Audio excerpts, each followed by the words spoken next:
बहुत समय पहले की बात है। एक जंगल में टुनटुनी चिड़िया अपनी बूढ़ी माँ टूनी और पिता टुन्नू चिड़ा के साथ एक टूटे फूटे कच्चे मिट्टी के घर में रहती थी। उन्हें हमेशा बरसात का डर लगा रहता था, कहीं जोर की बरसात की वजह से उनका घर टूट न जाए और वो बेघर न हो जाए। वहीं टुनटुनी की माँ पक्षियों के घरों में नौकरानी का काम करती थी और टुनटुनी के पिता टुन्नू चिड़ा फल बेचकर अपने घर का गुजारा किया करते थे। टुन्नू की जितनी भी कमाई होती थी उनसे वो अपने घर का खर्चा और अपनी बेटी की पढ़ाई का खर्चा उठाया करता था।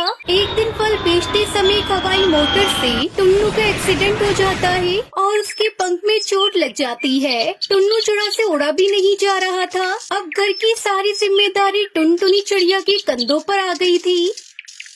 माँ, फल बेचने पर उतने पैसे नहीं हो पाते हैं जिससे हम पिताजी का इलाज करवा सके। यहाँ तक कि हम एक वक्त का खाना भी ठीक से नहीं खा पा रहे हैं। मैं सोच रही हूँ कि मुझे पैसे कमाने के लिए शहर के जंगल चले जाना चाहिए। अगर शहर में जाकर किसी के घर में नौकरानी का काम करूँगी तो मुझे लगता है कि फल बेचने से ज्यादा अच्छे पैसे मिल जाया करेंगे। बेटी, तू सही कह रही है और तूने बहुत अच्छा फैसला लिया है। तू शहर के जंगल जा, हमारी चिंता बिल्कुल मत करना। मैं अपना और तुम्हारे पिता का ध्यान रख लूंगी। फिर अगले दिन टुनटुनी शहर के जंगल के लिए रवाना हो जाती है। शहर पहुंचते ही वो घर घर जाकर पक्षियों से काम मांगने लगती है। पूरे दिन भटकने के बाद टुनटुनी को कहीं काम नहीं मिलता। 2 दिन हो गए हैं, मुझे कहीं भी काम नहीं मिल रहा। यहाँ पर किसी को नौकरानी की जरूरत नहीं है। मेरे पास थोड़ा बहुत काम था, वो भी खत्म हो गया और इतने बड़े शहर में कैसे रहूंगी। और अगर मैं खाली हाथ वापस चली गई तो माँ को कितना बुरा लगेगा। हे भगवान, मेरी मदद कीजिए। तभी वहाँ पर एक बूढ़ा तोता पक्षी आता है। बेटे, मुझे बहुत जोर से भूख और प्यास लग रही है। क्या तुम मुझे कुछ खाने के लिए दे सकते हो?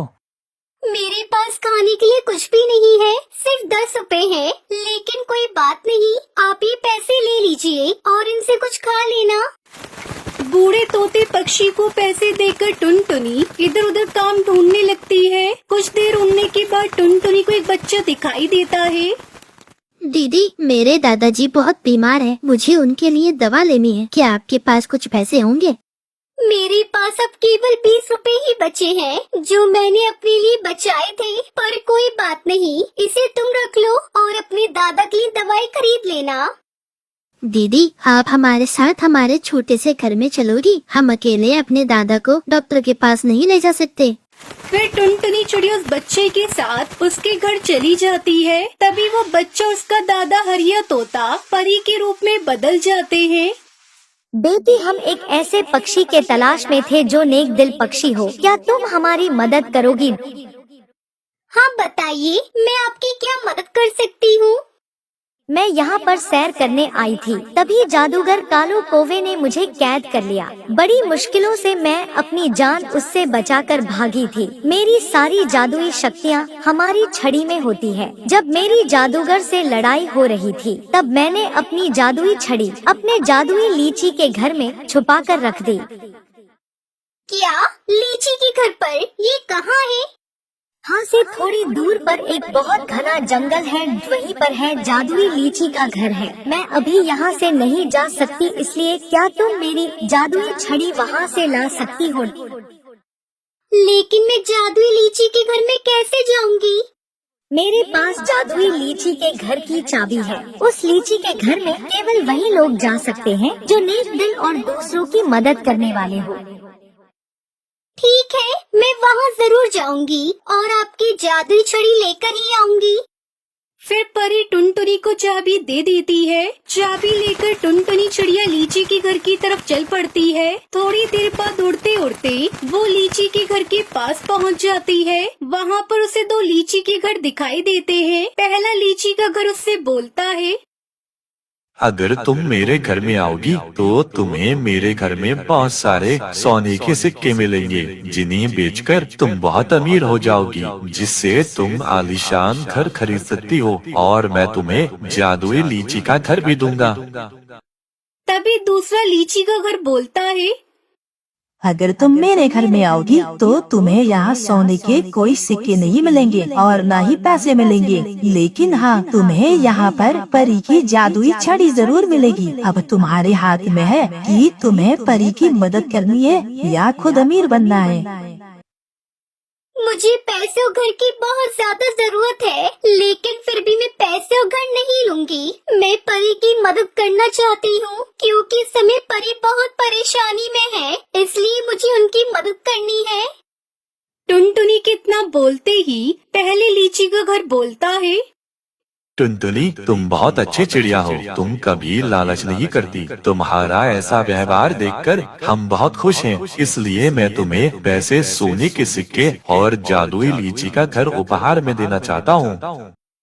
ये कहकर वो जादुई लीची का घर टुनटुनी चिड़िया को सब दे देता है। फिर टुनटुनी चिड़िया दूसरे लीची के घर में से जादुई छड़ी लेकर परी के पास जाती है। सच में टुनटुनी तुम बहुत अच्छी चिड़िया हो। अगर तुम्हारी जगह कोई और चिड़िया होती तो वो धन दौलत को चुनती, लेकिन तुम धन दौलत के लालच में नहीं आई। अगर तुम चाहो तो मुझसे कोई भी एक इच्छा पूरी करवा सकती हो। परी जी, मुझे अब और कुछ नहीं चाहिए क्योंकि जादुई लीची के घर ने मुझे सब कुछ दे दिया है जिसकी मुझे जरूरत थी। उन्होंने मुझे लीची का जादुई घर दिया है, बस आप मुझे मेरे घर पहुंचा दीजिए। टुनटुनी चिड़िया के इतना कहते ही परी अपनी जादुई छड़ी से टुनटुनी को उसके घर पहुंचा देती है।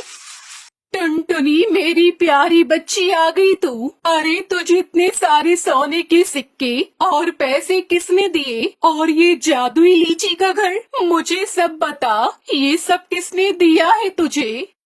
टूनी के इतना कहते ही टुनटुनी अपनी माँ को सारी कहानी सुनाती है। ये सारी बातें सुनकर वो बहुत खुश होते हैं। पिताजी, अब मैं आपके पंखों का इलाज शहर के बड़े हॉस्पिटल में करवाऊंगी और आप बहुत जल्दी ठीक हो जाएंगे। अब हमारे पास इतने सारे पैसे हैं कि अब हम शहर के जंगल में आराम से रह सकते हैं। और ये जादुई लीची का घर, ये कोई मामूली घर नहीं बल्कि जादुई लीची का घर है। इस घर में हमारी सारी जरूरत की चीजें मौजूद है। उसके बाद टुनटुनी अपने परिवार के साथ हंसी खुशी लीची के घर में रहने लगती है।